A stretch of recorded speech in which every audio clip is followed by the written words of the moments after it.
the air with zero relief from the deadly winter weather slamming this entire country. Dangerous conditions, devastating consequences, ice everywhere, including on a runway in upstate New York. That is what you're looking at here. Crash after crash on the road. A third of us are facing those alerts tonight as we take you live to Chicago, and we're live with the forecast on when this may finally be over. We're also live in Uvalde, Texas, after a damning report saying police there made one of the deadliest school shootings in this country's history even worse. The emotional response from parents who want more accountability.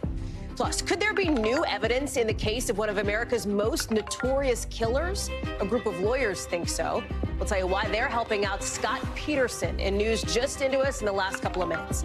Then a new deadly attack in Ecuador. The man investigating that assault on a TV station shot in his car. How it's all still tied to a drug lord who's on the run. Plus, in tonight's original, we take you inside Prisony Land, investigating California's new approach to those behind bars, getting ready for life eventually on the outside. The last in our three-part series later in the show.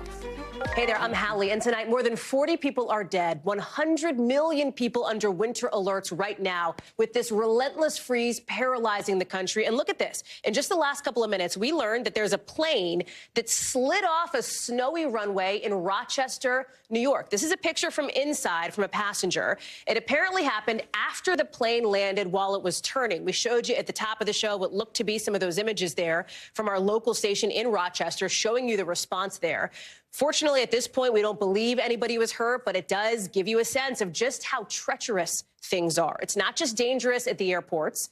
It's dangerous on the roads, too. Look at this. Next to no visibility because of the wind blowing all the snow around. That's become an issue here. And then, of course, you've got the ice adding another layer of danger there with crashes, spin-outs, cars stuck on roads all across the country. As officials warn people, they've got to be so careful.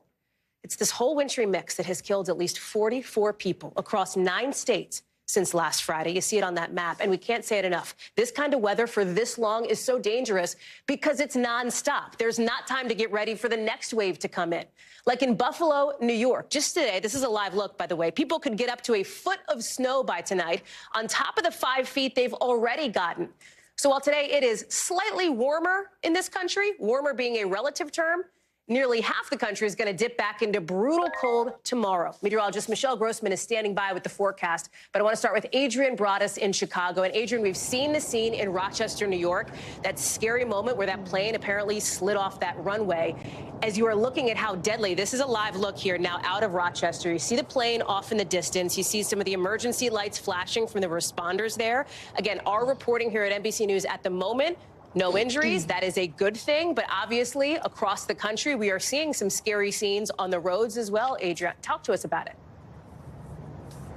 You know, I'm looking at that video right there. Terrifying. Can only imagine how the people inside and on the plane feel.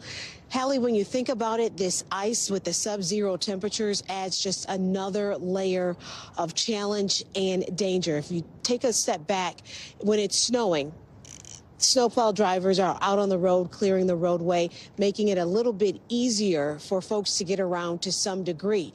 But when ice is blanketing the roads in whatever city or town you may live in, you cannot drive on the ice. On top of that, there's another challenge. We cannot control the buildup on trees, and that is what we have seen, this ice building up and causing the weight of branches that are already strained to fall. And some trees have fallen, leading to the deaths of folks, including some people in Portland, Oregon there. You said since last Friday, NBC has confirmed more than 40 deaths linked to this cold and weather-related incidents, and at least 7 others are suspected deaths. 5 of those deaths linked to hypothermia. Hallie?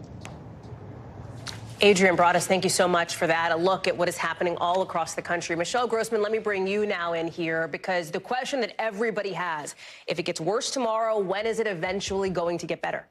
All right, well, so this storm's going to move out eventually by Sunday. We're going to start to bring back temperatures that are a little bit warmer, but we're only 29 days into winter, so we have a long way to go. And taking a look at this map, we have 100 million Americans under winter alert, stretching from the west through the middle of the country, through parts of the southeast, also the mid-Atlantic. So many of us impacted by winter weather, not just the cold weather. The cold weather is setting the stage for this snow that is falling. And Adrian had mentioned that Portland, Oregon, the ice. I was with Kate Snow earlier this afternoon. She had pictures from her sister, her brother-in-law. They have been without power for days because they have a layer of ice and they can't leave their house. And they're expecting more tonight. We're going to see more ice there tomorrow into Saturday morning. We're also looking at really heavy snow throughout the higher elevations of the Cascades. You move into the Rockies, into the middle of the nation. We're looking at some snow. So that's a swath from the Rockies into the middle of the nation. And then as we go throughout the mid-Atlantic, we're going to see a repeat of what we saw on Monday, if not a little bit more in some spots. So taking a look at radar, we can see it's very active right now. There's that system out west. We're looking at heavy rain falling in some spots. That's bringing some flooding there, bringing the ice that's causing treacherous conditions. It's bringing down those power lines and it's bringing down the branches, and we're seeing more power outages. It's really cold there. Temperatures in the 30s. We're not back into the 40s there until the weekend. And you see that snow. We're going to be measuring that snow in feet. Then we hit the middle of the country. We're going to see that Arctic blast return by tomorrow. So lots of wind chill alerts. If we get to that, I'll show you that, because we're looking at millions once again under winter alerts. And then here's that system moving to the mid-Atlantic. You see the snow. Hallie, you know, because you're in D.C. There's snow showing up here, but it's not quite reaching the ground. It will start to reach the ground as we go through the overnight hours into tomorrow. So another really just tough commute tomorrow morning. Tonight, we're looking at that snow spreading from the Rockies to the Midwest. We're looking at this Tennessee system coming out of the Tennessee. These are going to merge together. They're going to join forces, and that's where we're going to see that oomph of snow in some spots. And we're going to see more than what we saw on Monday in some spots. We could see up to 6 inches in portions of the mid-Atlantic around the Philadelphia area. And we're going to see some snow into New England as well. Looking at icing conditions, really light right now in the Tennessee Valley, but that's going to pick up. So really treacherous in the Tennessee Valley. That's the second system. The third one is the lake effect snow. So typically we're about halfway frozen in terms of the lakes. We're about 1-2% because the warm waters of the lakes are about 35-40 degrees. So you get this really cold air over those warm waters, and that's where you're seeing that heavy banding of snow. You mentioned it, Hallie, 5 feet of snow in some spots, and we're going to add another foot overnight into tomorrow. That is a lot of snow. No kidding. Michelle Grossman, Yeah. I'm glad you're watching all of it. Thank you very much for that. Let's take you down to Texas now, specifically to Uvalde, where the Attorney General could not be more blunt, saying the police response to that horrific mass shooting was a failure. The damning nearly 600-page report out today finds police officers didn't get the right training for an active shooter incident, that nobody stepped up as a leader, partly because the former head of the Uvalde Schools Police tossed his radio on the ground and never asked for a new one. Police didn't respond to 10 what they call stimulus events. That's like a gunshot that should have launched them into an active shooter protocol. That's what they should have done.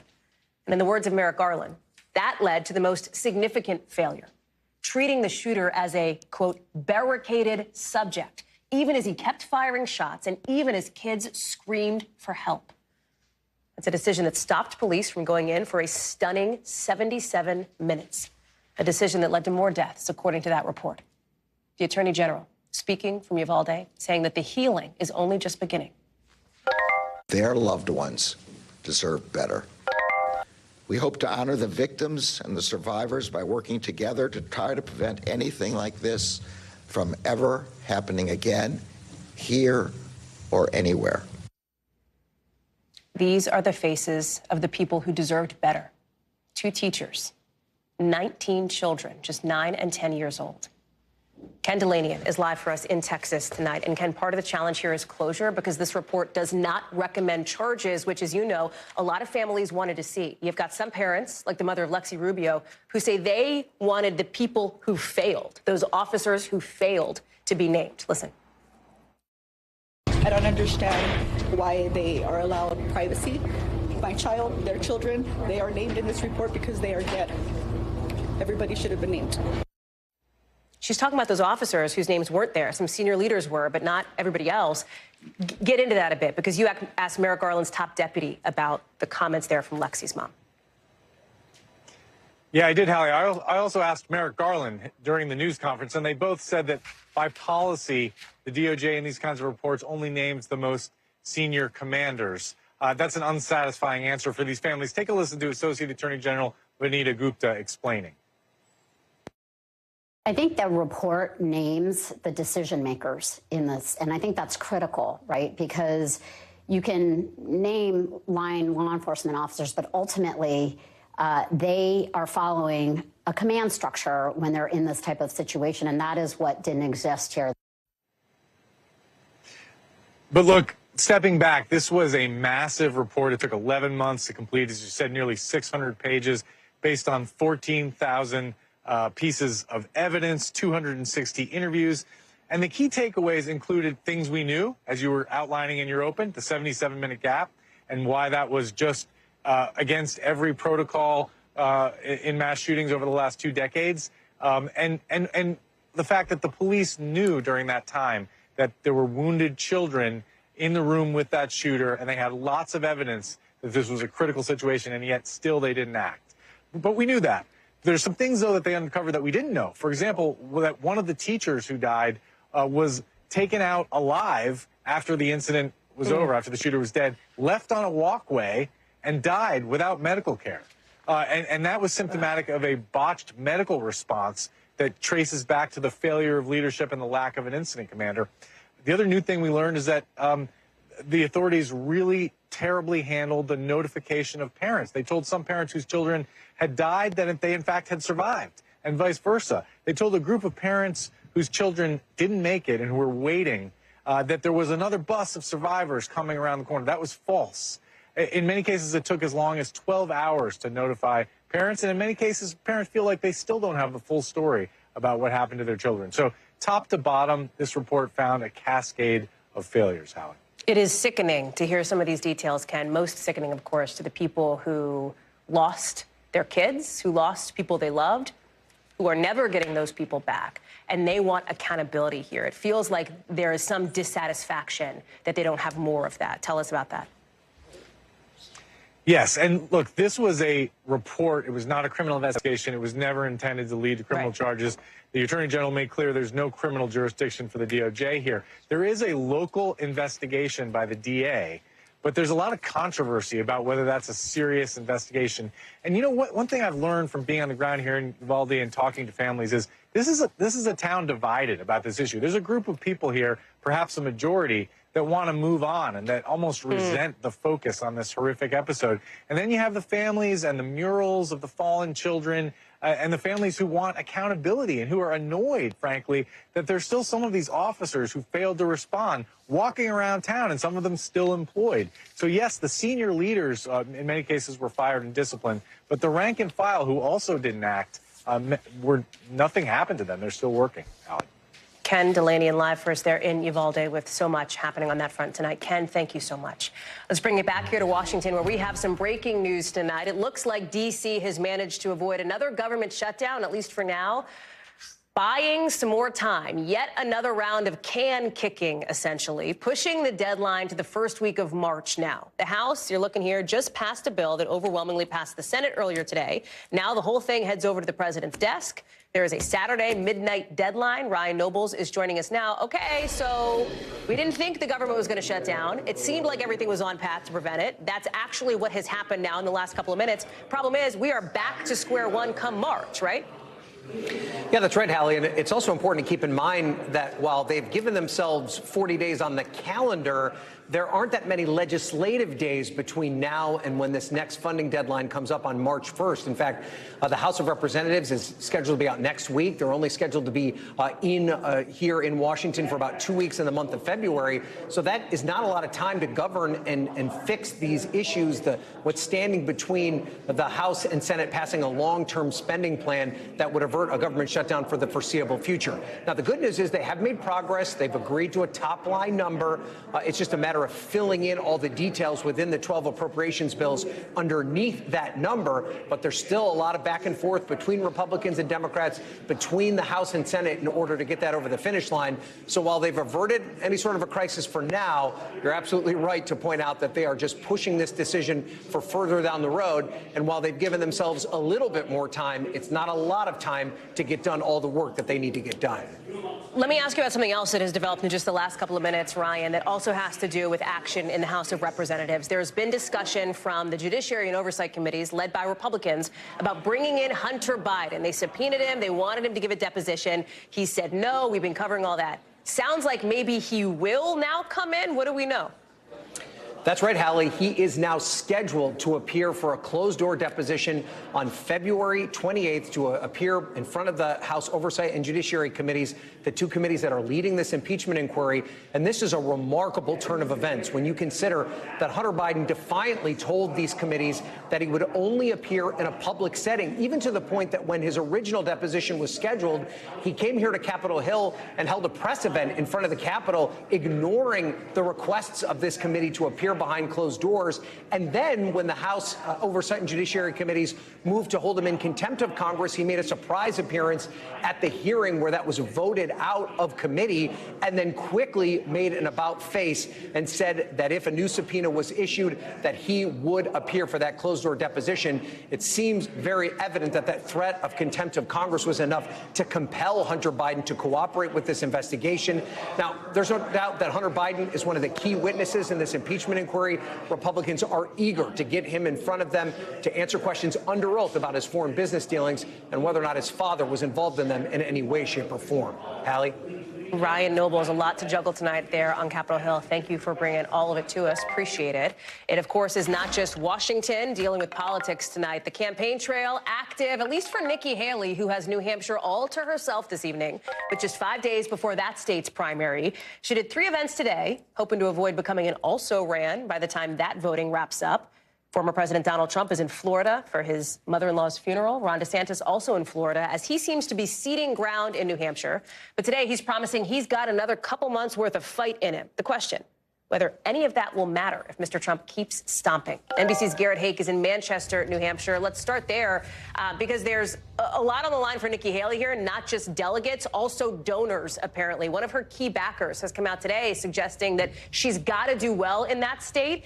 And if she doesn't, he says, you don't throw money down a rat hole. That's an exact quote from Ken Langone there, the Home Depot co-founder, billionaire, big Haley donor.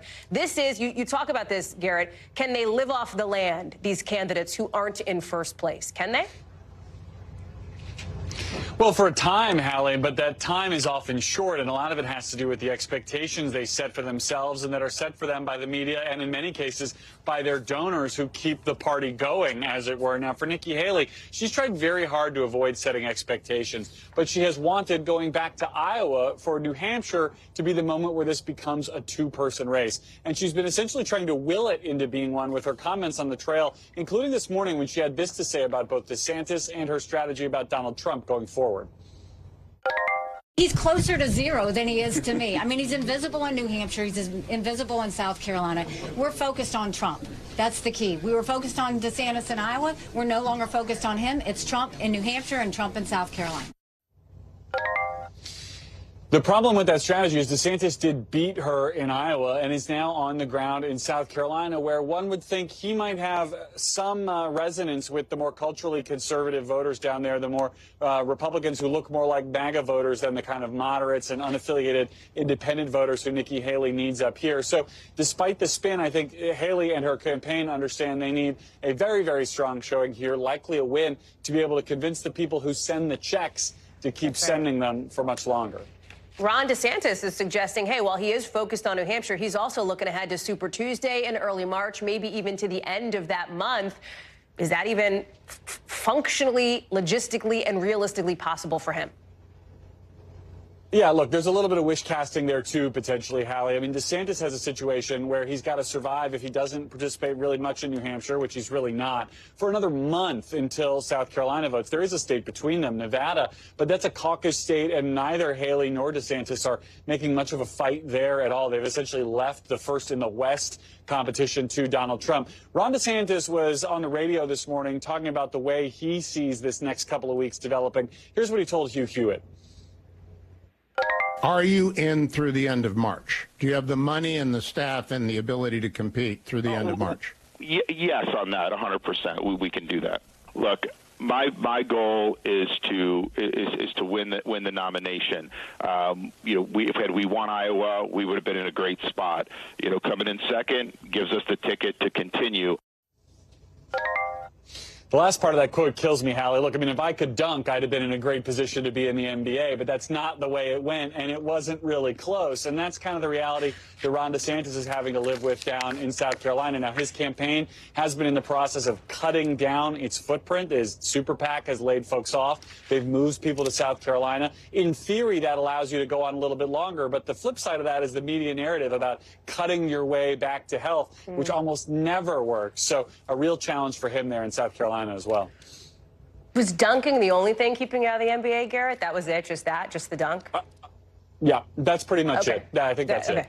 Just for the record, Garrett Haake, live for us in Manchester. Thank you very much. Listen, we will be back out on the road next week for our very special primary night coverage. I will see you there from New Hampshire, 5 p.m. Tuesday. My friends and colleagues Tom Yamas, Kristen Welker, also part of what will be a big and very interesting night. You can watch it right here on NBC News Now. Let's take you overseas because today, another escalation in this tit-for-tat fire in the Middle East with another U.S. strike on the Houthis in Yemen. And it sounds like there may not be an end in sight here. President Biden kind of saying as much today at the White House when a reporter asked him if these strikes were even working. Listen. Well, when you say working, are they stopping the Houthis? No. Are they going to continue? Yes. Pretty clear from President Biden there, adding to all these layers, spilling over a lot of the region, as you see here on the map, because you've also got Pakistan hitting Iran overnight, that turning deadly. You can see the aftermath here in retaliation for attacks from Tehran a few days ago along the border those two countries share. Raf Sanchez is live for us in Tel Aviv. And Raf, listen, it's not just Israel and Hamas in Gaza anymore. It's Yemen, it's Pakistan, it's Iran. Talk us through this new strike on the Houthis and then the bigger picture here, too. So this is the fifth strike the U.S. has carried out against the Houthis since Friday. And as you heard, the president admitting in pretty stark terms, these strikes don't seem to be working, Hallie. They have not diminished the Houthis' military capabilities as far as we can see, and they have certainly not deterred the Houthis from continuing these strikes. Since Friday, the Houthis have attacked a number of commercial shipping vessels in the Red Sea with ballistic missiles, with drones. They've damaged some of them. They haven't yet sunk any. But they seem to welcome this conflict with the United States. It is boosting their popularity domestically in Yemen. It is boosting their profile on the world stage in the region. And the Houthis are really presenting themselves as the only people who, in their words, are standing up for the Palestinians. They point to the other Arab governments in the region who might be condemning Israel's actions in Gaza, but aren't taking direct action. And the Houthis are saying, look, we are using what military force is available to us to try to come to the aid of the Palestinians. Now, from the U.S. perspective, these are wanton and illegal attacks on international shipping, but it is not clear that these strikes are working. And the question now is, will the president feel he needs to escalate further, or is there some kind of diplomatic path here? Hallie? Well, that is the question, and you heard how President Biden responded to that, Raf. There's also the piece of this, as you know, as you are there, of course, in the region, the war between Israel and Hamas now, and this question of what is happening with the potential release of hostages, or at least discussions on negotiations there. Bring us up to speed. So these talks have continued. For all the fighting raging in Gaza, Hallie, Israel and Hamas have continued to speak to each other through the Qatari mediators. Both Arab, Israeli officials tell us that these talks are ongoing. There is the broad outlines of a potential deal. It is not imminent. No one thinks it's going to happen tomorrow. No one thinks it's going to happen the day after. But in very broad terms, it would be a series of phased releases of hostages, like what we saw back in late November. Certain number of hostages released every day. What Hamas is saying, though, is that hostages will only be released as part of a deal to end the war altogether. And Israel is saying that is a non-starter. This war is only going to end when Hamas is removed from power in Gaza, when it is no longer able to repeat what happened on October 7th. So not clear at this point whether these talks are going to lead to anything. Hallie? Raf Sanchez live for us in Tel Aviv tonight. Raf, thank you for that update. A stunning assassination out of Ecuador, another death in a stretch of violence that's been happening for weeks. The victim here, a prosecutor investigating that attack that happened on a TV station in a live broadcast. Remember, we showed you this horrifying video last week. You had these masked gunmen, essentially, storming a news set, taking staffers hostage, at one point sticking dynamite into the anchor's pocket. They forced everybody to the ground. All this violence, this attack, sparked by the escape from prison of a powerful drug lord there. He is still on the run, and that is exactly what the prosecutor, Cesar Suarez, was looking into before he was shot and killed in his car in one of the most dangerous parts of Ecuador. The country's attorney general saying she's not going to let this violence stop her from going after gangs in that country.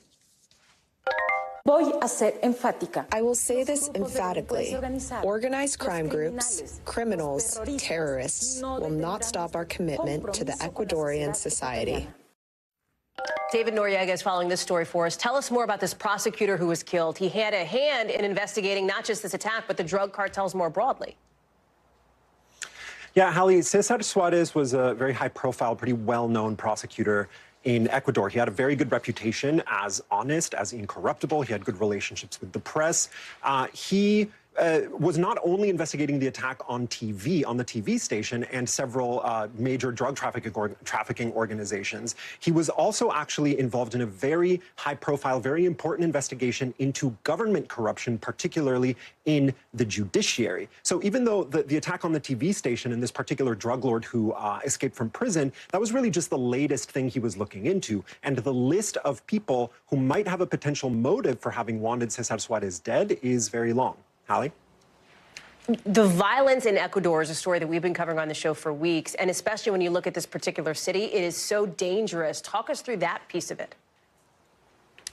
Yeah, so violence has really exploded in Ecuador, not just in the last few weeks, but in the last couple of years. Murders more than doubled between 2021 and 2022. And the explosion in recent weeks has really been focused on Guayaquil, which is it's Ecuador's largest city. It's an important port city on the Pacific. The reason it's concentrated in this city is because cocaine is basically flowing through Guayaquil, out through that port into the Pacific, where it eventually goes either to the United States or increasingly to Europe, where the cocaine market is booming. Now, this is actually pretty new for Ecuador. Other countries in the region, like Colombia and particularly Mexico, have seen violence like this over the decades. Ecuador has mostly been immune to it. The reason that's changed is precisely because Ecuador as a country, and Guayaquil specifically as a city, are now on this cocaine trafficking route. Now, the last thing I'll say is that the current government of the new president, very young new president, Daniel Noboa, is taking a very military approach to cracking down on this. He declared a state of emergency, and we've seen in prior countries where this has happened that the military approach often just pours gasoline on the flames. And I wouldn't be surprised if that's what we saw in the coming weeks in Ecuador. Back to you, Hallie. David Noriega, thank you very much for that breakdown. We got a lot more to get to here on the show, including that SpaceX launching private astronauts into space moments ago. That launch you just saw, we'll tell you who's on board and what the whole thing has to do with the pasta company when we go live from the Kennedy Space Center. Plus, new evidence tonight around multivitamins and brain health, how much scientists say could help with memory loss. Next.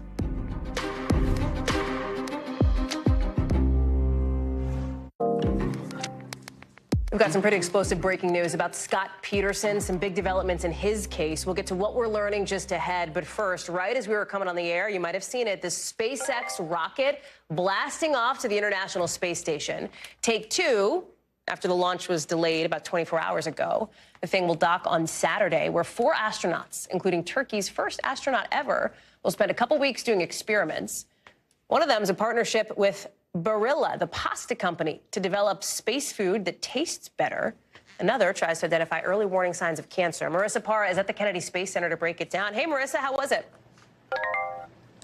Well, Hallie, it never gets old. I can tell you the smile has been plastered on my face, especially because this is it's an exciting thing, but it's also pretty nerve-wracking because we know just how fragile this is. And this is why that when we look at the reason why this was scrubbed by a day, normally it's because of weather. This time it's because they wanted to take a second look at the parachute straps, if you will. But this is something they have to be really precise about, especially when it comes to crewed missions. This is the first crewed mission of 2020. 2024. It's also the first private European crewed mission. We have an astronaut from Turkey who's representing his country for the very first time. Now, for those who are just kind of catching up to the space world, something to keep in mind here, it's SpaceX is providing the vehicle, but Axiom is doing the science behind it. There's roughly 30 experiments they're doing. You mentioned a couple of them, Hallie. The interesting thing is they're taking a look at not just the effects of microgravity on things like tumors, which will allow them to take a look at cancer prevention and detection in space, but also even the effects of microgravity on foods. So they have a partnership going on with Barilla, the pasta company, and they're going to be doing experiments on how food tastes in space. And all of this, it makes sense when you look at the larger picture, which Axiom is the company that's trying to build a commercial space station eventually, Hallie. So big picture here, it may just be one small launch here, but it's all a part of the effort to try to make space a place where humans can live long-term, do business and live simultaneously. Hallie? Marissa Parr, live for us there down at the Space Center. Thank you so much. Let's get you over to the 5 things our team thinks you should know about tonight. Number 1, some good news for anybody who maybe is thinking about buying a house. Fannie Mae thinks 30-year mortgage rates are going to dip below 6% by the end of the year. Remember, after the pandemic, they hit a high of like 8% nearly last fall. Analysts say it's all getting us a little closer to normal, but they think it'll take years for things to totally stabilize. Number 2, Apple says it's disabling the blood oxygen monitoring feature on some of its watches after this whole patent dispute. The U.S. International Trade Commission says it infringes on another company's patent. Apple's appealing, but in the meantime, it's just disabling the whole thing. If you've already got a watch with it, you'll still be able to use it, but this is not something for future watches. Number 3, on the left, Uniqlo. On the right, Shein. Uniqlo is suing Shein over a bag. It says Shein's copying the super popular bag you see here, what people call the Mary Poppins bag. Uniqlo wants Shein to stop selling it and pay like $1 million in damages. In a statement to NBC News, Shein says it takes infringement claims seriously and is investigating. Number 4, take your vitamins, because new research says taking a multivitamin every day could protect against memory loss when you get older. With research showing it slows cognitive aging by about 2 years. It helps with stuff like reasoning, attention, planning. There's still a lot we don't know, like which specific vitamins or minerals help or how this all works. Researchers say they got to get into it a little bit more. Number 5, the NFL is announcing the Super Bowl pregame performers today. Reba McEntire doing the national anthem. Post Malone set to do America the Beautiful. And Andra Day will do Lift Every Voice and Sing, all of it teeing up the big game and the big halftime show from Usher. When we come back, we're going to get to that big development in Scott Peterson's case, why one group is seeking new evidence from his original trial. Plus, the Saudi Arabian foreign minister speaking directly with our team tonight. What he says is standing in the way of normalized diplomatic relations with Israel. Keir Simmons has that in a minute. And look at this scary new video showing the moment, a train slams into a truck in Arizona. More on that in a sec. Tonight, the foreign minister of Saudi Arabia is telling NBC News that the country's making, in his words, good progress on establishing normalized relations with Israel. But there is one catch. He says there's got to be a credible pathway to Palestinian sovereignty. Remember, behind the scenes, the Saudis and other Arab countries have been working on some kind of a framework for a Palestinian state recognized by Israel. The big things that agreement would include are conditions for a ceasefire and the release of remaining Israeli hostages. Even though just today, the prime minister of Israel says he's against establishing a Palestinian state as part of any post-war scenario. So what do things look like once there is potentially peace, a post-war scenario? Keir Simmons has more from Davos. Hey, Hallie, well, a cascade of developments here at the World Economic Forum in Davos, perhaps a place that you wouldn't expect to hear these kinds of conversations between countries in the Middle East, in the Gulf, but that is what has been happening. We had the chance to sit down with the Saudi foreign minister, and of course, Hallie, the first thing that we asked him about is these reports that Saudi Arabia would still be prepared to normalize its relations with Israel. Now, the foreign minister told me that Saudi Arabia was close to an agreement before the horrors of October 7th. And he says that in an agreement like that, a broad agreement that might be considered to be a peace deal for the Middle East, if you like, He says that a number of things would have to happen. There would need to be a strategic partnership with the US. There would need to be a ceasefire in Gaza. Saudi Arabia is also, and this is controversial, asking for a civilian nuclear program partnership with the US. But the fundamental thing he talked about, the thing that he says has to be on the table if there is going to be an agreement to normalize relations with Israel, is that there has to be, he says, a guaranteed, irreversible path to a Palestinian state. What I can say is that we believe very strongly that a Palestinian state and a resolution of the conflict in Palestine, Israel, is not just in the interest of the Palestinians, it is also in the interest of the Israelis. And it is the one sure way to deliver security for Palestine and to deliver security for Israel. You know, Hallie, just a few years ago, it would have been unthinkable to hear a member of the Saudi government, someone from the Kingdom of Saudi Arabia, talk so openly about the potential that there could be normalization with Israel. Even more stunning that Saudi Arabia is talking about that so openly after the horrors of October 7th and Israel's invasion of Gaza. But another thing that would have been unthinkable, the Saudi foreign minister told me that in the past 24 hours, he sat down with his opposite number from Iran and told him to de-escalate. The fact that Saudi Arabia would like Iran to de-escalate, that's not surprising. The fact that he told his Iranian opposite number face-to-face, that's pretty stunning. Hallie? Our thanks to Keir Simmons for that reporting. NBC News covers hundreds of other stories every day. And because it can be tough to read or watch or listen to them all, our bureau teams have done it for you. This is what they tell us is going down in their regions in a segment we call The Local. Out of our Washington bureau here, officials say somebody's been hurt after a building exploded this morning. You see it here. More than a dozen kids at a nearby daycare had to be evacuated. Luckily, they were. Officials say crews were responding to a report of a gas leak in the area, but they're still trying to figure out what exactly created that explosion. Out of our Midwest bureau, the Tinley Park Paws Animal Shelter in Illinois says more than 100 animals are in the animal hospital after a fire in its laundry room. The shelter says they got the fire under control, but there was a ton of smoke in the building. More than a dozen cats and a couple of dogs are showing signs of respiratory distress. The rest are being monitored for smoke inhalation. And out of our Western Bureau, you're looking at some newly released video of a light rail train slamming into that trash truck in Arizona. Police say the truck driver had the right of way, that the train ran a red light. Fortunately, the train's driver is okay. No word on the condition of the truck driver. The crash is still under investigation. Pretty scary looking. Let's get to some new breaking news just into us tonight. And it is rather extraordinary because in the last few minutes, we've learned that the LA Innocence Project is taking up the case of one of the most high-profile convicted murderers in the country, according to what his attorney is telling NBC News. The group wants to get new evidence on Scott Peterson from his original trial that happened back in 2004. And if you remember that, it was major news. It's when Peterson was convicted of killing his pregnant wife. It was a huge case for years, really on an international level because of all these layers of drama around it all, from the mysterious circumstances around his wife's disappearance to a hidden relationship, to a rogue juror who lied about her own history of abuse to get on that panel that initially found him guilty. Peterson pleaded not guilty, and his legal team has always said he's innocent. His lawyers tried to get him a new trial a couple years ago, but a judge denied that request in 2022. Liz Kreutz is joining us now. So what is happening here? What would the aim be? New evidence, and then what?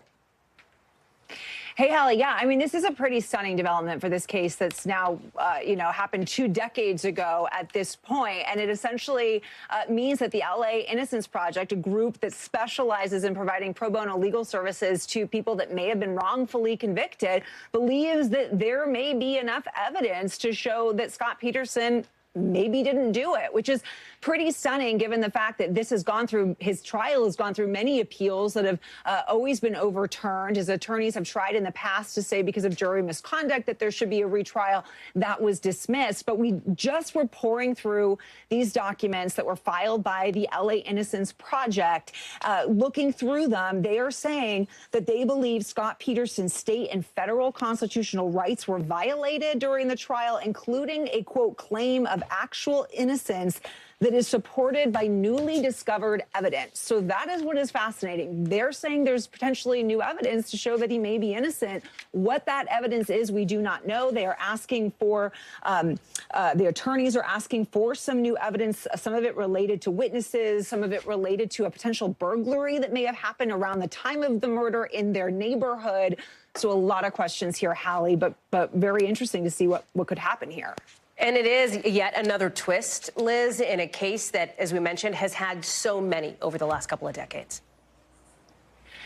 Yeah, exactly. I mean, first of all, Scott Peterson was on death row. He had been sentenced to death. He was able to get that overturned. So now he's sentenced to life in prison. And then his attorneys also tried, as we mentioned, to get his case retried with this jury misconduct allegation. That was overthrown. But he has maintained his innocence. He continues to maintain his innocence.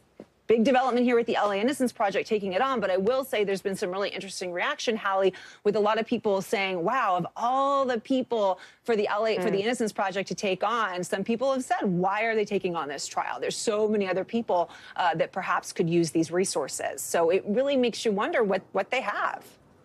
Liz Kreutz live for us there in LA. More to come potentially on that, I know, in the days and weeks to come. Liz, thank you.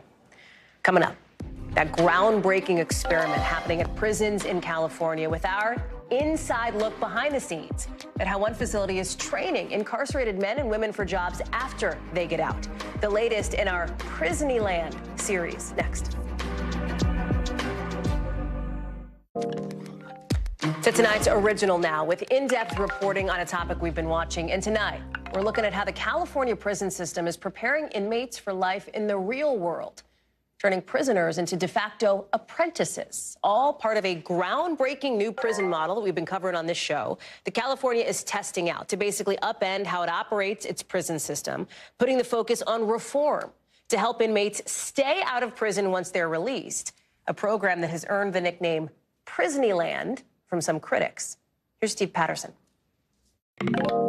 A groundbreaking experiment happening at 2 prisons in California, dubbed Prison-y-Land for the comparatively luxurious facilities and programs provided to the incarcerated individuals here. Now I can do hair. I didn't even know I could do hair.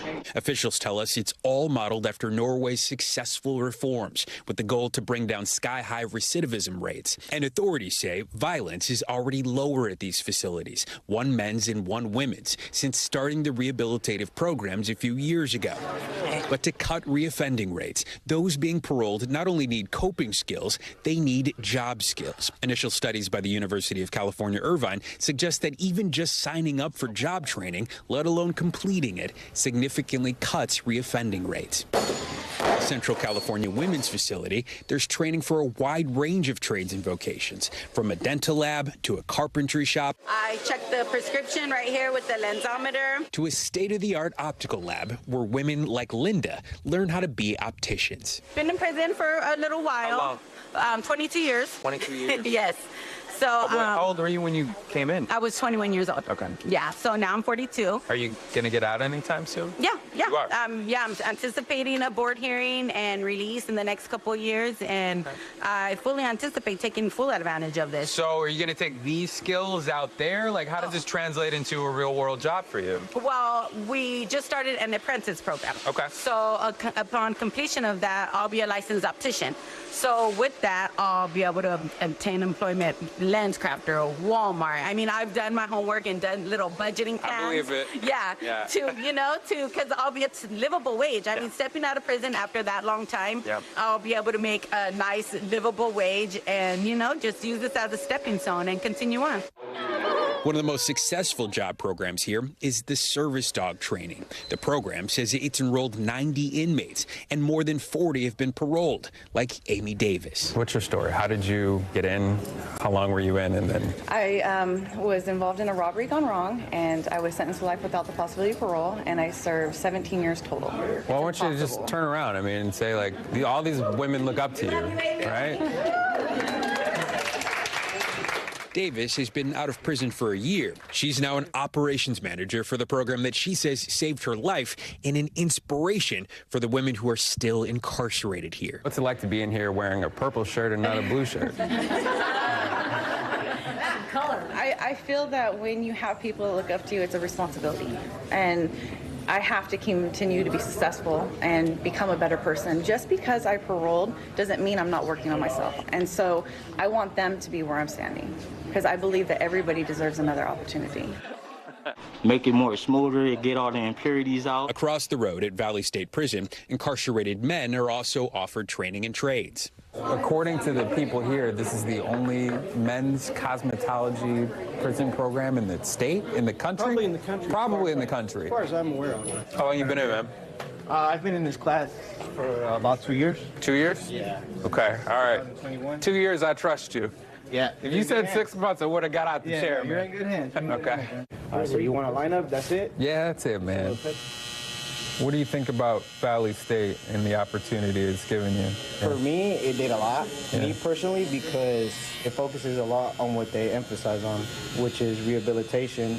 You feel like you're a better person now than you were before you came in? I definitely do, yeah. Yeah, so this is where the dogs sheep at. Okay. They stay with us. We met Francisco, who has also learned to train service dogs. He's schooling to be a drug and alcohol counselor, too, both jobs he could pursue outside. How long have you been in prison? Going on 14 years and 3 months. So I've been locked up since I was 17. Wow. Just days away from getting released. You have it circled? Go home. November 15th. Go home.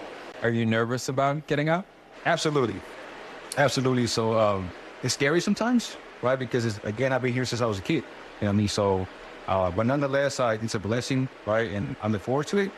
That day cannot come soon enough. It's too early to know if this model will work here because the programs at Central California Women's Facility and Valley State Prison only began in 2017. The rest of California's 32 prisons are only now moving to this approach. The state recognizing that, quote, Norway and California are very different, but pointing to success there after reforms in the 1990s for guiding principles. The Norwegian Correctional Office says the percent of people released from their prisons who reoffended within 2 years, only 20%, much lower than here in the U.S. The big question is, can California repeat Norway's success?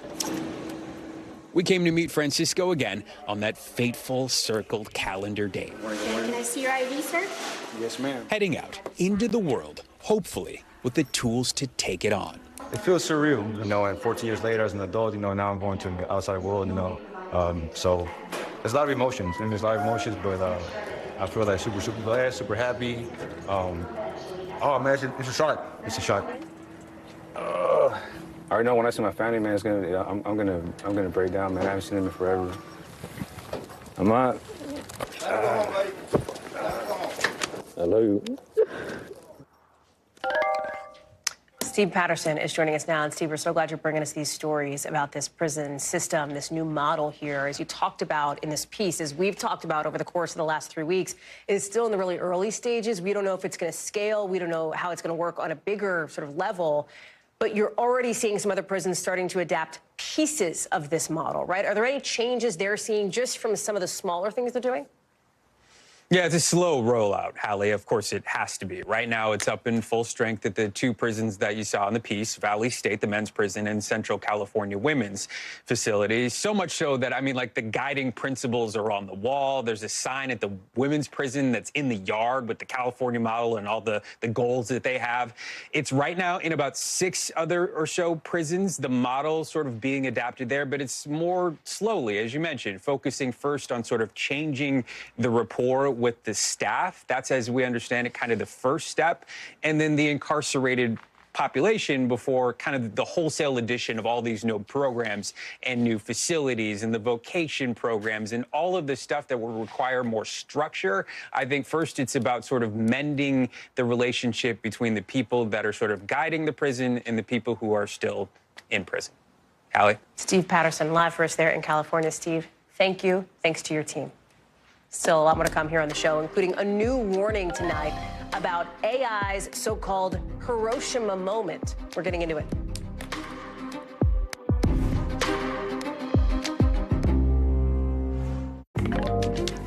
There's this top tech executive warning today that the fast pace of AI tech could be as dangerous as an atomic bomb. Listen.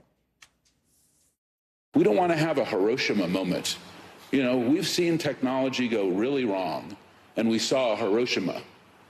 We don't want to see an AI Hiroshima.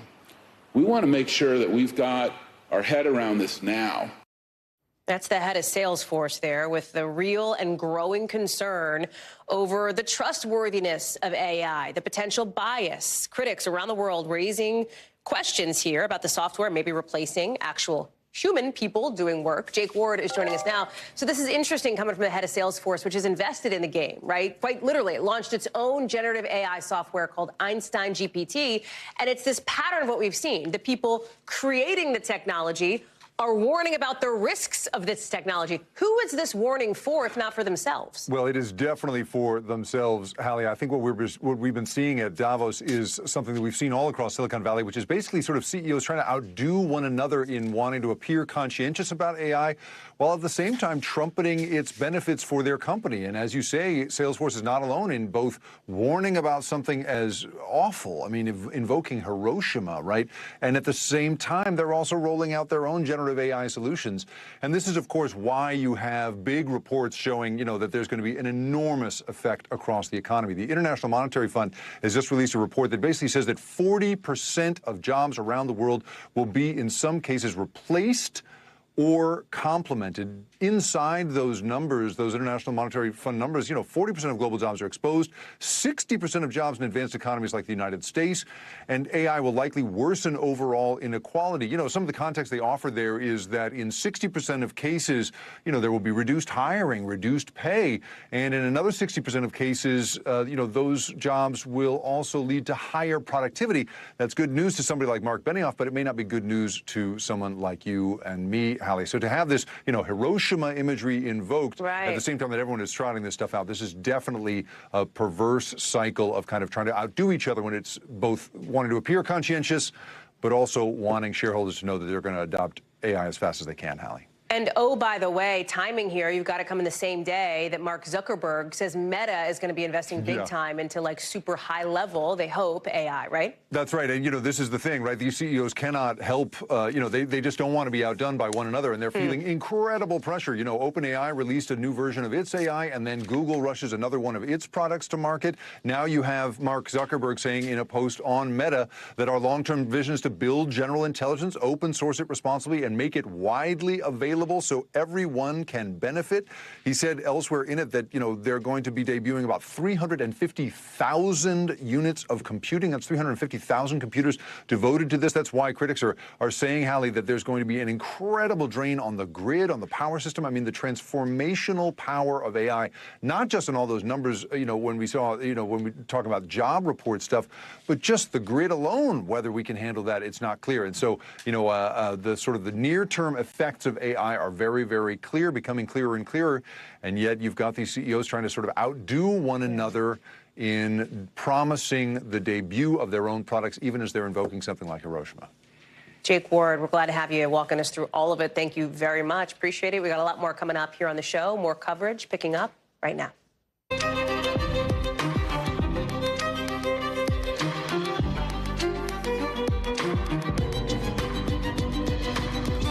We are coming on the air with zero relief from the deadly winter weather slamming the whole country. Dangerous conditions like this crash on a highway. Oof, look at that. Or a plane apparently slipping off a runway in upstate New York. These winter alerts are what a third of us are going through right now. We'll take you live to Chicago and live with the forecast on when this may finally be over. We're also live down in Texas in Uvalde after a damning report saying police there made one of the deadliest school shootings in this country's history even worse. The emotional response from parents who want more accountability. Then, breaking in just the last hour, we're learning President Biden's son, Hunter, is, in fact, going to talk with House Republicans behind closed doors. We'll tell you when and why he's now agreeing to take questions.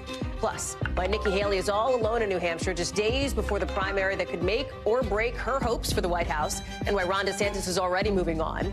Plus, could there be new evidence in the case of one of America's most notorious killers? A group of lawyers seems to think so. We're combing through the documents right now to find out why the LA Innocence Project is helping out Scott Peterson. That's later on in the show. Hey there, I'm Hallie, and tonight, in just the last couple of minutes, we're learning more people have been killed from this relentless freeze gripping the country. 47 now, dead in all, as the United States is paralyzed from this series of storms, one after the other. Look what happened late tonight in Rochester, New York. A plane, this one, that apparently slid off a snowy runway there. It happened after the plane landed while it was turning. Fortunately, nobody was hurt. But listen, this is illustrative of just how dangerous this whole situation is. Not just at airports, but on the roads also. Take a look at this here. This is new video just coming into us from the New York Department of Transportation.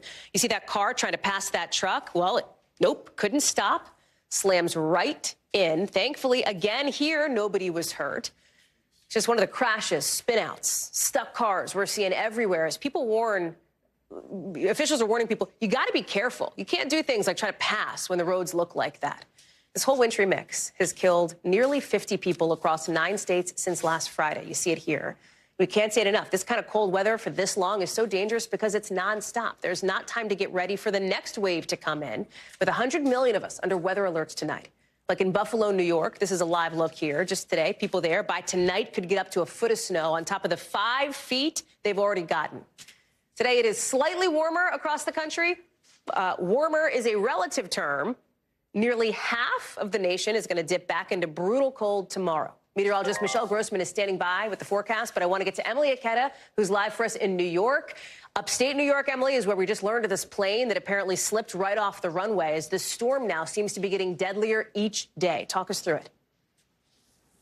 Yeah, hey there, Hallie. That incident happened not far from where I'm standing, east of us in the Rochester airport. American Airlines confirming that they are going to be removing that plane so that it can be investigated. Again, confirming that no one, thankfully, on board, the 53 people, they were not injured. As we continue to see really just this barrage of bad weather. We're talking about numerous storm systems, numerous rounds of lake effect snow. So it's kind of this 1, 2, 3, even if you will, punch across the country, coast to coast. You look at the Pacific Northwest, and they have been hammered and continue to be hammered with snow, with freezing rain. The weight of the icy scenes out there, it's resulting in downed trees and down power lines. In one instance in the Pacific Northwest, a power line fell onto a car with people inside, killing 3 people inside and injuring a baby, according to authorities. Treacherous roads from coast to coast, including in Tennessee, where we're learning at least 14 people have been killed related to the storm and the series of storms we've seen over the past week or so.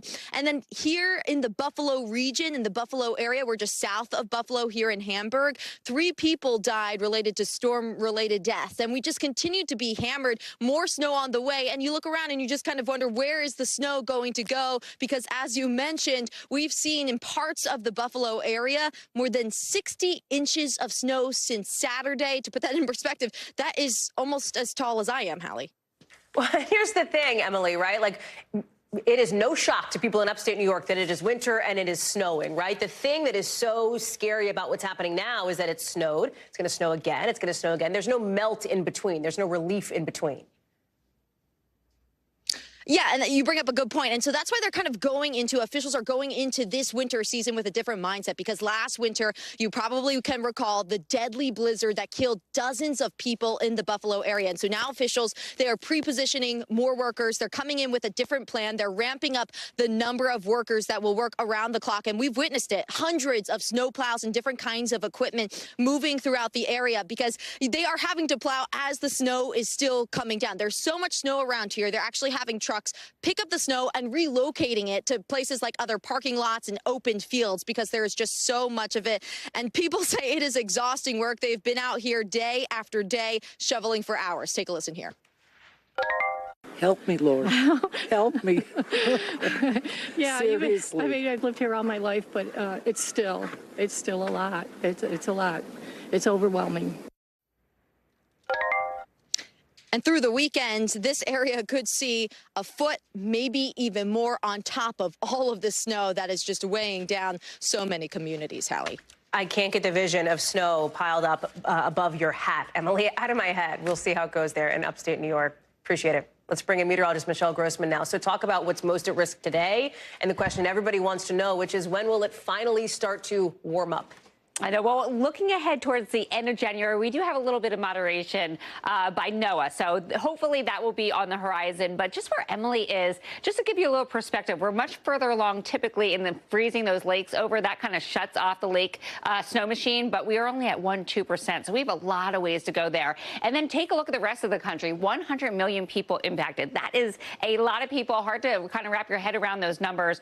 From the west through the middle of the country's Rockies to the Midwest into the Ohio Valley, the Mid-Atlantic, even down to the southeast. We are under winter alerts, whether it's advisories, warnings, watches, ice storm warnings, lake effect warnings. We're looking at 30 states impacted. So a lot of us are dealing with winter impacts right now, or will be over the next 24 to 36 hours. In addition to that, we have that cold weather once again. This is life-threatening. We're looking at 29 million people impacted from the northern tier of the nation all the way down to the south to Tupelo, Mississippi. And we're going to see plunging temperatures once again. We're going to see wind chills that are so far below what is normal for this time of year, and average temperatures that are so far below what is normal for this time of year. This is what radar looks like. You can see we're really active. We're looking at that Pacific Northwest storm that Emily talked about. A lot of ice there. We have a lot of power outages. We're going to expect another half inch of ice on those leaves, on those branches, and also the power lines. That's going to bring some more power outages. Also really heavy rain.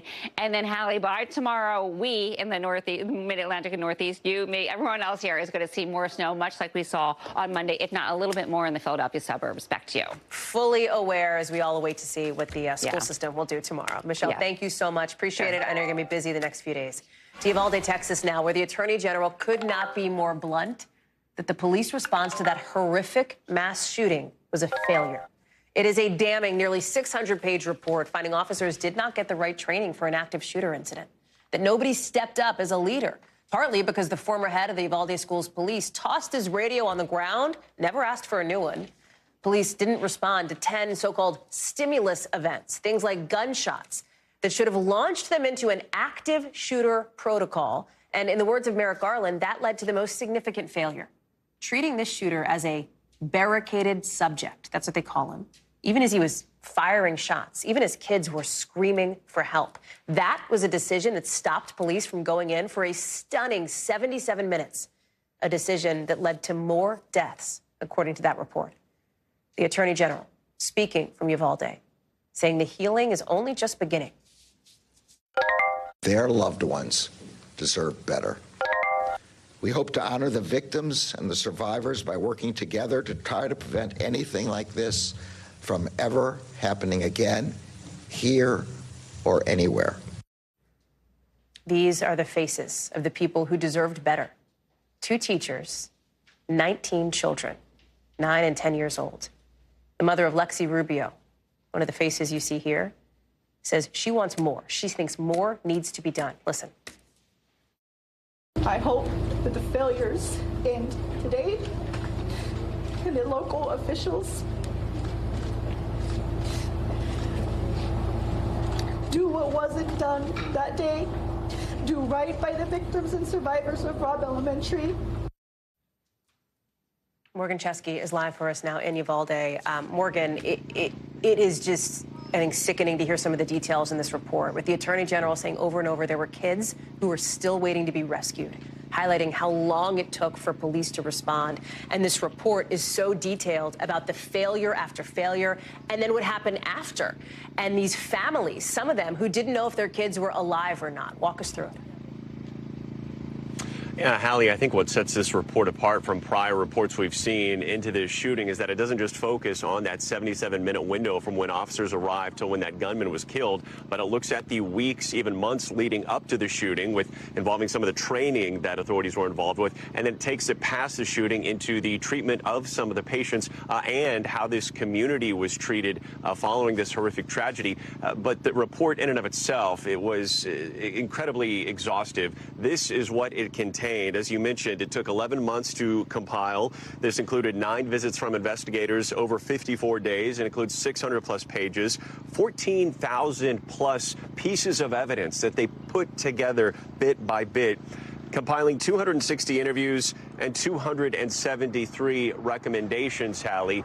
Countless recommendations, but of course, it was some of the things that stood out as horrific mistakes here. Number one, that 77-minute delay by police gave time for the shooter to continue to take fire on victims and prevented additional medical intervention. And then there were 6 separate instances of gunfire. 45 rounds fired in officers' presence. That's important, Hallie, because upon hearing that, they should have immediately engaged, treated this like an active shooter, not a barricaded threat. And then families, this is perhaps one of the most heartbreaking elements here, they received incorrect information. Somebody would tell them that their family made it out. Their loved one, however, already dead inside Robb Elementary, Hallie. Personnel clearly not trained to deliver this kind of news. Finding the right training, finding the right personnel, just part of those hundreds of recommendations here. But I can tell you that, by and large, what this report did for the community only reaffirmed the fact that no matter what direction they look here, is failure. And that is what these family members are having to hear, right? They've heard it since, of course, the day this shooting happened. I think people remember the story probably of Emery Jo Garza. She's the little girl who was killed. She was so brave trying to call 911 while she was in one of those classrooms. You spoke with her grandmother. Tell us more about that conversation and how she's processing some of this. She said that this report essentially crystallized everything that went wrong, but privately she said that, at least in her own opinion, whenever she saw the body cam of the officers waiting in the hallways, burning precious minutes, that was all she needed to see to know that her little granddaughter's life potentially could have been saved. And here's what else she had to say. Take a listen. We're still stuck on May 24th. Today. The days go by, we're still stuck on May 24th. Waiting, reliving that day. And just when you try to breathe a little bit, something else comes out. Yeah, every day is May 24th for so many of the family members of these victims, Hallie. And it's really interesting to talk to members of this community because you hear that sentiment expressed, and then also you have folks in Uvalde, maybe not as personally impacted, obviously respecting their grieving process, but not wanting Uvalde to be defined by the horrific tragedy that took place in the school behind me. They're trying to move forward while loved ones want to make sure that their family members did not die in vain to keep their memory alive. And so they're kind of at this crossroads of grief and sorrow, piecing together the best path forward here. And unfortunately, there's really no right answers at this point in time. Morgan Chesky live for us there from Uvalde. Morgan, thank you very much for being there and for bringing this to us. Let's bring it back here to Washington, where we've got some breaking news in tonight with a couple of Republican-led House committees announcing that Hunter Biden has agreed to sit for a closed-door deposition after months of essentially defying subpoenas. This is a 180, right? It's a deposition in front of the House Oversight and Judiciary Committees. We now know it is set for the end of February. All of it part of a GOP-led push into an impeachment inquiry into Hunter's father. Of course, the president, Joe Biden. Sahil Kapoor is joining us now. And Sahil, Hunter Biden wasn't going to do this, right? All along, ever since these subpoenas came out, the consensus from the Biden team, Hunter Biden's team, was that he would speak, but only publicly. We saw all that drama just recently here where he showed up, this surprise appearance on Capitol Hill as this committee was looking into whether to hold him in contempt of Congress here. Why the flip? Why the 180? Why is he going to sit behind closed doors now? Yeah, that's right, Hallie. This is certainly a reversal for Hunter Biden, and it comes under threat of a subpoena which was issued. Hunter Biden tried to defy that subpoena, said he's not going to sit behind closed doors. He was afraid. He insisted that Republicans were going to twist his words out of context if it was done privately. Then what happened is Republicans moved toward holding him in contempt.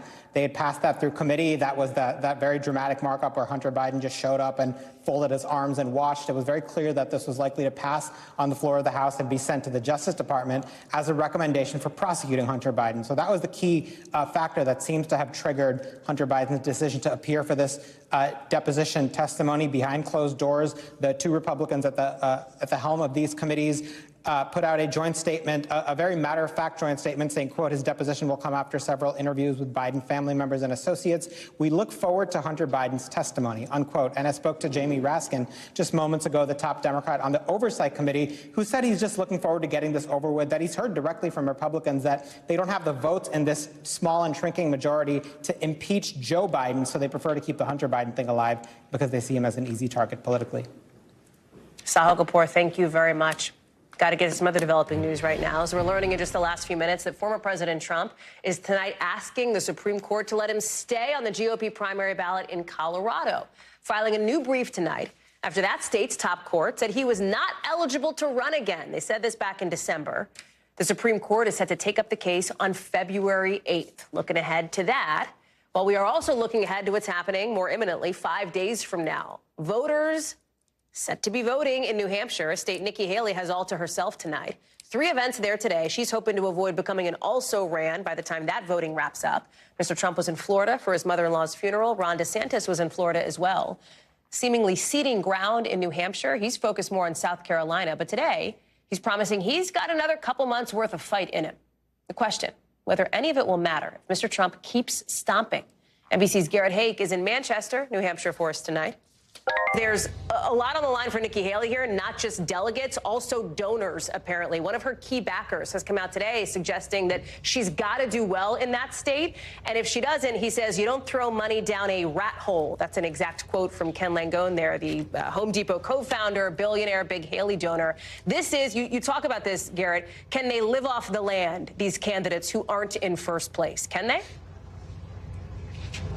Well, for a time, Hallie, but that time is often short, and a lot of it has to do with the expectations they set for themselves and that are set for them by the media and, in many cases, by their donors who keep the party going, as it were. Now, for Nikki Haley, she's tried very hard to avoid setting expectations, but she has wanted, going back to Iowa, for New Hampshire to be the moment where this becomes a two-person race. And she's been essentially trying to will it into being one with her comments on the trail, including this morning when she had this to say about both DeSantis and her strategy about Donald Trump going forward.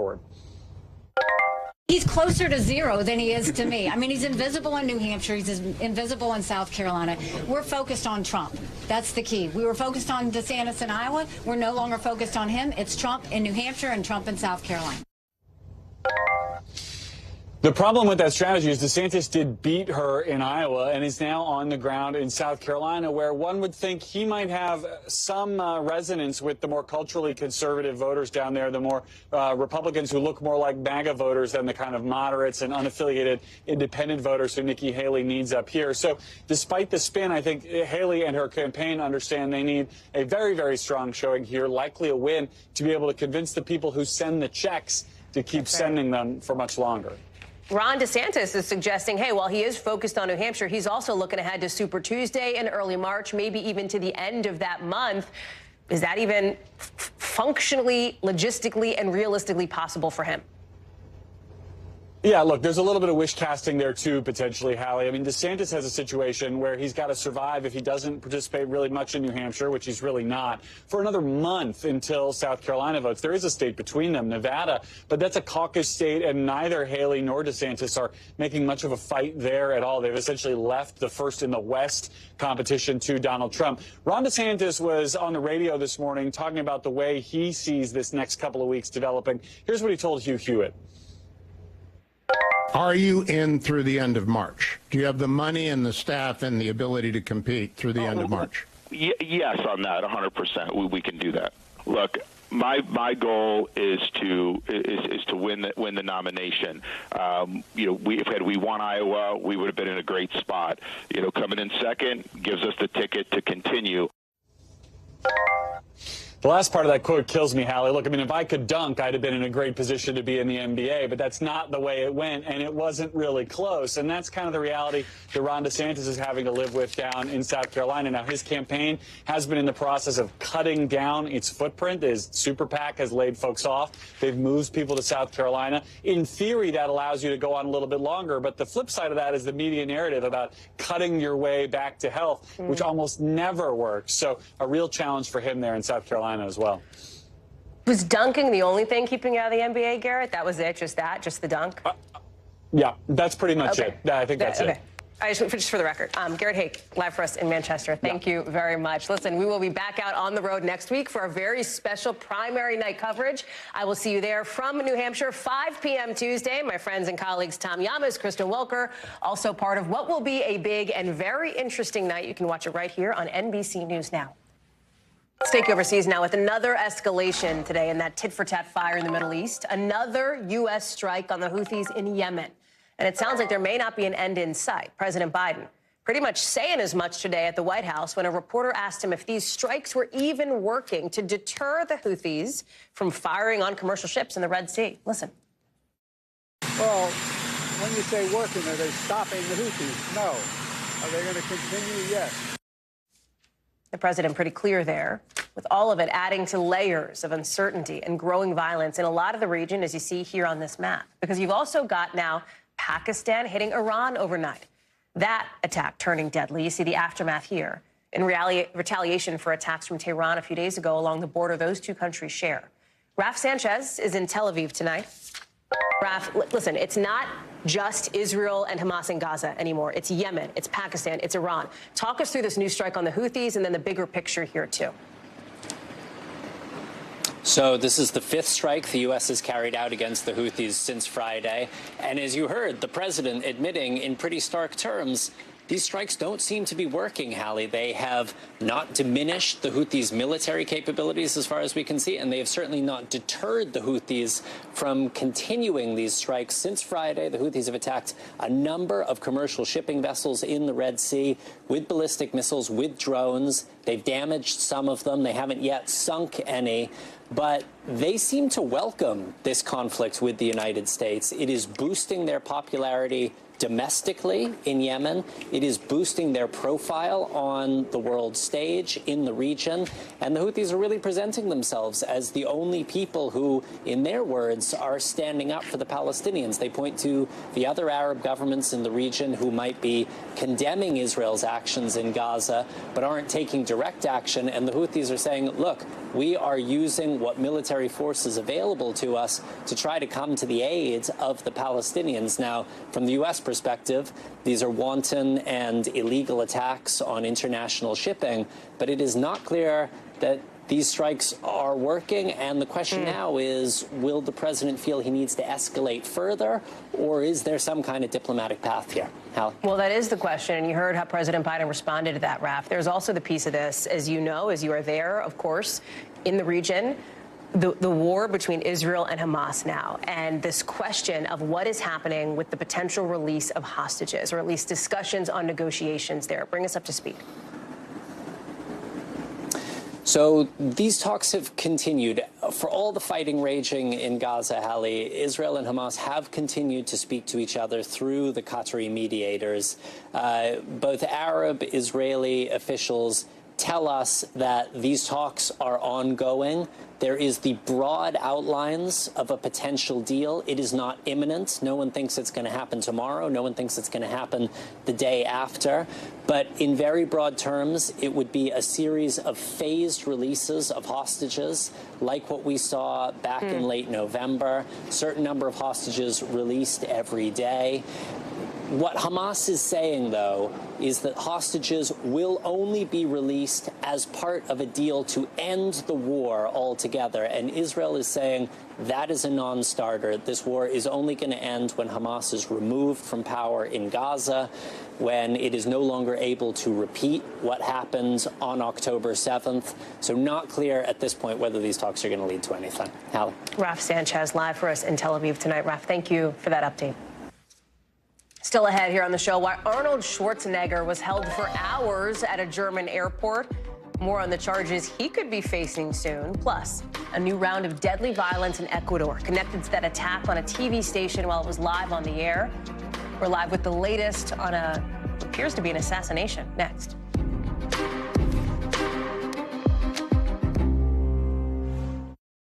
A fishy crime spree busted in Utah. We've got the details ahead in the 5 things. But first, we've got to get to some pretty extraordinary breaking news just into us in the last hour here. The LA Innocence Project taking up the case of one of the most high-profile convicted murderers in the country. The group reviewing the case of Scott Peterson, looking for new evidence from his original trial that happened 2 decades ago. You'll remember that's when Peterson was convicted of killing his pregnant wife. This was a huge case for years, really on an international level. It captured the world because of all these layers of drama around the whole thing, from the mysterious circumstances around his wife's disappearance, to a hidden relationship, to a rogue juror who lied about her own history of abuse to get on the jury that initially found him guilty. Peterson pleaded not guilty, and his legal team has always said he's innocent. His lawyers tried to get him a new trial a couple years ago, but a judge denied that request in 2022. Liz Kreutz is joining us now. Liz, this is a case, I mean, listen, this is from, as we said, 2004 here. Peterson's lawyer now says tonight that they are thrilled about this new move, essentially, to have the, I'm quoting here, incredibly skilled attorneys at the LA Innocence Project and their expertise becoming involved in this push. What is giving them hope here? Yeah, Hallie, I mean, it is a really stunning development in this 2-decade-long case we've all been following. Now, we've been combing through the documents filed by the Innocence Project, and it appears that Scott Peterson himself and his attorneys this time are really focusing on a burglary that happened in his neighborhood in Modesto around the time of the murder. Essentially, they're trying to link the burglars in that burglary potentially to the murder. Now, this theory has been brought up and litigated before, but Peterson appears to argue that perhaps there were more burglars involved with this burglary than previously known. And the Innocence Project does seem to believe that he may have a case here. They said in a statement in this document that Peterson's state and federal constitutional rights and state statutory rights were violated during the trial, including, quote, a claim of actual innocence, which is supported by newly discovered evidence. They are asking for more evidence, but exactly what they believe is that new evidence that's going to prove that he's potentially innocent, I should say. That's the big question. That's what we don't know, and that's what we're all kind of waiting here to find out. But clearly the Innocence Project believes there might be a case here. There was a time, and like, you know, depending on your age, you either remember it probably better or not, but there was a time when, like, you could not go anywhere without hearing Scott Peterson's name. I mean, this was something we talked about it. The global attention here in this country, it captivated people for months, Liz. I mean, there were so many layers to this. Absolutely. I mean, really, it goes back to 2002. That is when Laci Peterson went missing on Christmas Eve. It was 2004 that Scott Peterson was convicted in the murder of Laci Peterson and their unborn son. But it's interesting, even just seeing the reaction today to the Innocence Project taking on this case. There's been some criticism you can see online. People saying, what? This case has been rehashed. It has been litigated. He has tried for a new trial that has been dismissed and denied. A lot of these theories have been debunked. And people are pretty surprised that a group like the Innocence Project has even taken on this case, and that he would be the person of all the potentially wrongfully convicted people, that he would be the person that they would take on. But it does make you think that maybe these attorneys now representing him have some kind of evidence that we don't know about. Liz Kreutz, thank you very much for a lot of that. I know coming in late tonight there from LA. Appreciate it. Let's get you over to the 5 things our team thinks you should know about tonight. Number 1, Senator Chuck Grassley is now out of the hospital, according to a spokesperson. He's expecting to head back to work next week. Remember, it was just a few days ago he was hospitalized. He had to have some antibiotic infusions to treat an infection. Because of it, he missed votes for the first time since 2020. Grassley is 90 years old. Number 2, the Atlanta Federal Reserve president says today he expects policymakers to start cutting interest rates in the 3rd quarter of this year. Why? Because inflation is on its way back to the central bank's goal. The Fed's trying to tamp down inflation, while also trying to promote growth and good employment numbers. This is as weekly jobless claims are the lowest they've been since September 2022. Number 3, some 300-plus journalists have been put in prison because of their work toward the end of last year, according to a new report out today from the Committee to Protect Journalists. That's among the highest numbers we've ever seen. It says more than a third of the imprisoned journalists were in China, Myanmar, and Belarus, and that it shows how governments want to suppress important reporting. You're looking at Evan Gershkovich, of course, imprisoned in Russia there. Number 4, imagine going to an ATM to take out a little cash, and you see this. Something a little fishy. Somebody apparently went around Utah to tape fish to an ATM and then posted those pictures on social media. Police now say they've reeled in the teenage suspect. He's He's in juvenile court for property damage. Why would he put a fish on an ATM? Like, what's the meaning? Is it some sort of rant against capitalism? I don't know. Police say they think it was apparently just a joke. Number 5, Disney planning a Wizards of Waverly Place sequel, according to Variety, with Selena Gomez and David Henry from the OG series, executive producing this one. Henry is reportedly set to be a series regular. Selena Gomez is expected to guest star. If you're a millennial, you probably already heard this because it's probably already in your group chats. Coming up. By ship crossings through one of the world's most important waterways are now being cut again. We're going to explain in the Global. Plus, a one-on-one with the foreign minister of Saudi Arabia, what he's telling our Keir Simmons about future relations with Israel.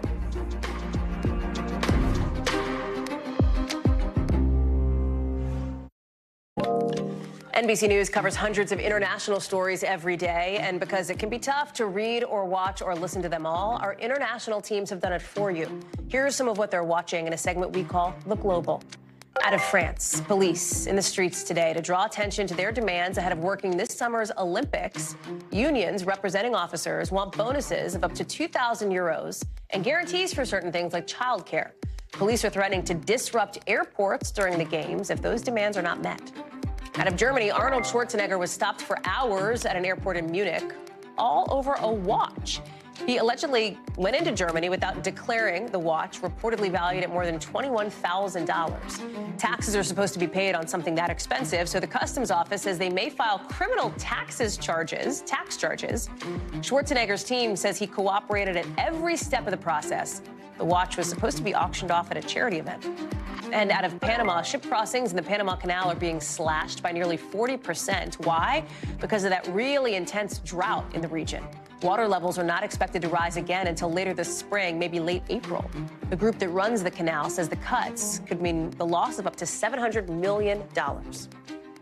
A stunning attempted assassination, or apparent assassination out of Ecuador is another death in a stretch of violence that's been going on for weeks. You see the victim here, a prosecutor who investigated that attack on a TV station. We showed you this horrifying video last week. This was a live broadcast. You had these masked gunmen storming this news set, taking people hostage, at one point sticking dynamite into an anchor's pocket, kicking them, forcing them to the ground. This whole thing, all of the recent violence in Ecuador, sparked by the escape of a powerful drug lord from prison. He is still on the run. And this is what prosecutor Cesar Suarez was looking into before he was shot and killed in his car in one of the most dangerous parts of the country. Ecuador's attorney general says she will not let this violence stop her from going after the country's drug gangs. I will say this emphatically. Organized crime groups, criminals, terrorists will not stop our commitment to the Ecuadorian society. David Noriega is following this story for us. So tell us more about this prosecutor who was killed, because he wasn't just looking into what happened recently. He had been looking into more broadly investigations into these drug cartels. Yeah, Hallie, Cesar Suarez was a pretty well-known prosecutor in Ecuador, and he had a reputation for being this sort of fearless, honest, incorruptible a prosecutor who looked into organized crime, and also, crucially, was also involved in a very high-profile, very important investigation into widespread government corruption, particularly in the judiciary. So, yes, he was looking into this recent attack attack on the TV station. He just interviewed 13 of the suspects involved in that attack last week. But that was just the latest thing that he was looking at. Unfortunately, the list of people who may have a motive for wanting Cesar Suarez dead in Ecuador is quite long. Hallie? Help us, remind us here, talk us through sort of the escalation of violence in Ecuador recently, especially in this particular part of the country. Yeah, drug violence in Ecuador has really skyrocketed in the last few years and has exploded very dramatically in just the last few weeks. A lot of that violence is concentrated in Guayaquil, which is the biggest city in the country, and it's an important port city on the Pacific. That's because a lot of this violence is around the trafficking of cocaine through Guayaquil out to sea, and eventually either to feed the endless appetites for cocaine in the United States, or eventually towards Europe, where the cocaine market is also booming. Now, what's interesting here is that this kind of spectacular drug violence is actually really new in Ecuador. This is, it really reminds me of what we saw in countries like Colombia in the 80s and 90s, or in Mexico starting in the mid to late 2000s, and we still see in Mexico today. The reason that is starting to happen in Ecuador now is precisely because it is now on this very important cocaine trafficking route, mostly cocaine that comes from Colombia. That has to do with some interesting changes in sort of the picture of armed groups in Colombia, which previously didn't allow cocaine traffic over the border into Ecuador, but have splintered into smaller militias and drug gangs, which are now very actively trafficking cocaine over that border into Ecuador. And now we're seeing all of the violence and, again, I repeat, really deeply entrenched government corruption that typically comes when a country becomes involved or, becomes a part of these cocaine trafficking routes. Now, it's interesting. One thing that I've been really paying attention to with this story is that the response from the government, particularly in the last couple of weeks, has been a very military-first response. The new president, very young guy, mid-30s, Daniel Noboa, has declared a state of emergency, officially branded these drug cartels terrorist organizations, flooded the streets with soldiers and very militarized police. This is very much what we saw in Mexico in the mid-2000s. And not only did it not work in Mexico, it actually made the problem much worse. It really poured gasoline on the fire. This, again, has to do with the kind of levels of corruption, often at the highest levels of government, that you see in a country that is dealing with cocaine trafficking as a systemic problem. So I would not expect, honestly, this problem to get any better anytime in the near future in Ecuador. Hallie? David Noriega, it's important context. We're so glad to have you there bringing it to us. Thank you. Let's take it back to the Middle East tonight, where now Saudi Arabia's foreign minister is telling NBC News that the country's making, in his words, good progress on establishing normalized relationships with Israel.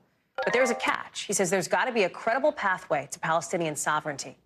Behind the scenes, the Saudis and other Arab countries have been working on a framework for a Palestinian state, a state recognized by Israel.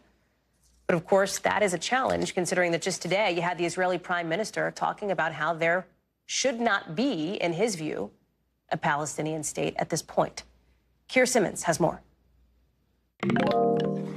Hey, Hallie, well, a cascade of developments here at the World Economic Forum in Davos, perhaps a place that you wouldn't expect to hear these kinds of conversations between countries in the Middle East, in the Gulf. But that is what has been happening. We had the chance to sit down with the Saudi foreign minister. And of course, Hallie, the first thing that we asked him about is these reports that Saudi Arabia would still be prepared to normalize its relations with Israel. Now, the foreign minister told me that Saudi Arabia was close to an agreement before the horrors of October 7th. And he says that in an agreement like that, a broad agreement that might be considered to be a peace deal for the Middle East, if you like, he says that a number of things would have to happen. There would need to be a strategic partnership with the US. There would need to be a ceasefire in Gaza. Saudi Arabia is also, and this is controversial, asking for a civilian nuclear program partnership with the US. But the fundamental thing he talked about, the thing that he says has to be on the table if there is going to be an agreement to normalize relations with Israel, is that there has to be, he says, a guaranteed, irreversible path to a Palestinian state. What I can say is that we believe very strongly that a Palestinian state and a resolution of the conflict in Palestine-Israel is not just in the interest of the Palestinians, it is also in the interest of the Israelis. And it is the one sure way to deliver security for Palestine and to deliver security for Israel. You know, Hallie, just a few years ago, it would have been unthinkable to hear a member of the Saudi government, someone from the Kingdom of Saudi Arabia, talk so openly about the potential that there could be normalization with Israel. Even more stunning that Saudi Arabia is talking about that so openly after the horrors of October 7th and Israel's invasion of Gaza. But another thing that would have been unthinkable, the Saudi foreign minister told me that in the past 24 hours, he sat down with his opposite number from Iran and told him to de-escalate. The fact that Saudi Arabia would like Iran to de-escalate, that's not surprising. The fact that he told his Iranian opposite number face-to-face, that's pretty stunning. Hallie? Keir Simmons, our thanks to him for that reporting there. Coming up here on the show, that groundbreaking experiment happening at prisons in California. How one facility is training incarcerated men and women for jobs after they get out. To tonight's Original Now, with in-depth reporting on a topic we've been watching. And tonight, we're looking at how the California prison system is preparing inmates for life in the real world, turning prisoners into de facto apprentices, all part of a groundbreaking new prison model that we've been covering on this show that California is testing out to basically upend how it operates its prison system, putting the focus on reform to help inmates stay out of prison once they're released, a program that has earned the nickname Prisonyland from some critics. Here's Steve Patterson. A groundbreaking experiment happening at 2 prisons in California, dubbed Prisonyland for the comparatively luxurious facilities and programs provided to the incarcerated individuals here. Now I can do hair. I didn't even know I could do hair. Officials tell us it's all modeled after Norway's successful reforms, with the goal to bring down sky-high recidivism rates. And authorities say violence is already lower at these facilities, 1 men's and 1 women's, since starting the rehabilitative programs a few years ago. But to cut reoffending rates, those being paroled not only need coping skills, they need job skills. Initial studies by the University of California, Irvine suggest that even just signing up for job training, let alone completing it, significantly cuts reoffending rates. Central California Women's Facility, there's training for a wide range of trades and vocations, from a dental lab to a carpentry shop. I checked the prescription right here with the lensometer. To a state-of-the-art optical lab where women like Linda learn how to be opticians. Been in prison for a little while. 22 years. 22 years? Yes. So, how old were you when you came in? I was 21 years old. Okay. Yeah, so now I'm 42. Are you going to get out anytime soon? Yeah. You are? Yeah, I'm anticipating a board hearing and release in the next couple of years, and I fully anticipate taking full advantage of this. So are you going to take these skills out there? Like, how does this translate into a real-world job for you? Well, we just started an apprentice program. Okay. So upon completion of that, I'll be a licensed optician. So with that, I'll be able to obtain employment, LensCrafter, or Walmart. I mean, I've done my homework and done little budgeting plans. I believe it. Yeah. Because I'll be at livable wage. I mean, stepping out of prison after that long time, I'll be able to make a nice livable wage and, just use this as a stepping stone and continue on. One of the most successful job programs here is the service dog training. The program says it's enrolled 90 inmates, and more than 40 have been paroled, like Amy Davis. What's your story? How did you get in? How long were you in? And then I was involved in a robbery gone wrong, and I was sentenced to life without the possibility of parole, and I served 17 years total. Well, I want you to just turn around. I mean, and say, like, all these women look up to you, right? Davis has been out of prison for a year. She's now an operations manager for the program that she says saved her life and an inspiration for the women who are still incarcerated here. What's it like to be in here wearing a purple shirt and not a blue shirt? I feel that when you have people that look up to you, it's a responsibility. And I have to continue to be successful and become a better person. Just because I paroled doesn't mean I'm not working on myself. And so I want them to be where I'm standing, because I believe that everybody deserves another opportunity. Make it more smoother, get all the impurities out. Across the road at Valley State Prison, incarcerated men are also offered training in trades. According to the people here, this is the only men's cosmetology prison program in the state, in the country? Probably in the country. Probably in the country. As far as I'm aware of. How long you been in, man? I've been in this class for about 2 years. 2 years? Yeah. Okay, all right. 2021. 2 years, I trust you. Yeah. If you said 6 months, I would have got out the chair. You're man. in good hands. Okay. All right, so you want to line up? That's it? Yeah, that's it, man. What do you think about Valley State and the opportunity it's given you? For me, it did a lot. Me personally, because it focuses a lot on what they emphasize on, which is rehabilitation. You feel like you're a better person now than you were before you came in? I definitely do, yeah. Yeah, so this is where the dogs sheep at. Okay. They stay with us. We met Francisco, who has also learned to train service dogs. He's schooling to be a drug and alcohol counselor, too, both jobs he could pursue outside. How long have you been in prison? Going on 14 years and 3 months. So I've been locked up since I was 17. Wow. Just days away from getting released. Do you have it circled? Go home. November 15th. Go home. Are you nervous about getting out? Absolutely. Absolutely. So it's scary sometimes, right? Because, again, I've been here since I was a kid. You know what I mean? So, but nonetheless, it's a blessing, right? And I look forward to it.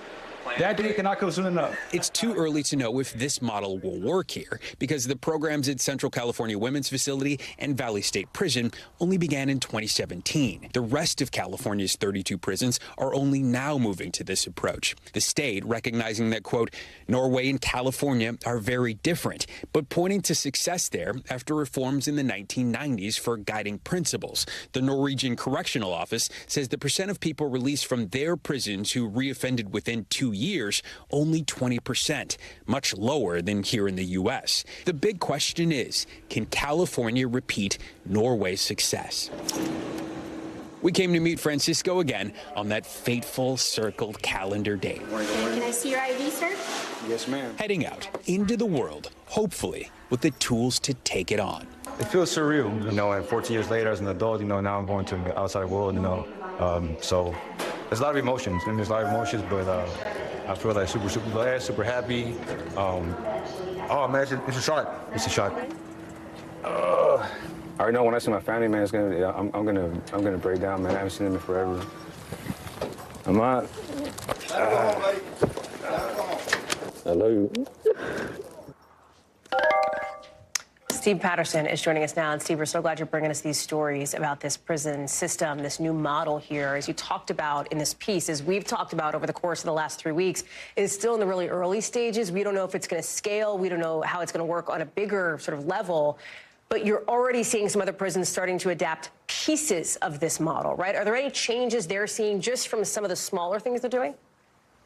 Yeah, it's a slow rollout, Hallie. Of course, it has to be. Right now, it's up in full strength at the two prisons that you saw in the piece, Valley State, the men's prison, and Central California Women's Facility. So much so that, I mean, like, the guiding principles are on the wall. There's a sign at the women's prison that's in the yard with the California model and all the goals that they have. It's right now in about 6 other or so prisons, the model sort of being adapted there, but it's more slowly, as you mentioned, focusing first on sort of changing the rapport with the staff. That's, as we understand it, kind of the first step. And then the incarcerated population before kind of the wholesale addition of all these new programs and new facilities and the vocation programs and all of the stuff that will require more structure. I think first it's about sort of mending the relationship between the people that are sort of guiding the prison and the people who are still in prison. Hallie? Steve Patterson, live for us there in California. Steve, thank you. Thanks to your team. Still a lot more to come here on the show, including a new warning tonight about AI's so-called Hiroshima moment. We're getting into it.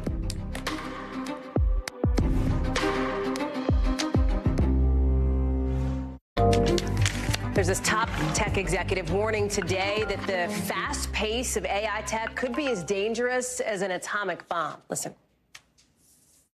We don't want to have a Hiroshima moment. You know, we've seen technology go really wrong. And we saw Hiroshima. We don't want to see an AI Hiroshima.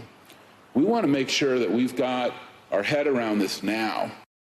That's the head of Salesforce there with the real and growing concern over the trustworthiness of AI, the potential bias. Critics around the world raising questions here about the software maybe replacing actual human people doing work. Jake Ward is joining us now. So this is interesting coming from the head of Salesforce, which is invested in the game, right? Quite literally, it launched its own generative AI software called Einstein GPT. And it's this pattern of what we've seen. The people creating the technology are warning about the risks of this technology. Who is this warning for, if not for themselves? Well, it is definitely for themselves, Hallie. I think what we've been seeing at Davos is something that we've seen all across Silicon Valley, which is basically sort of CEOs trying to outdo one another in wanting to appear conscientious about AI, while at the same time trumpeting its benefits for their company. And as you say, Salesforce is not alone in both warning about something as awful, I mean, invoking Hiroshima, right? And at the same time, they're also rolling out their own generative AI solutions.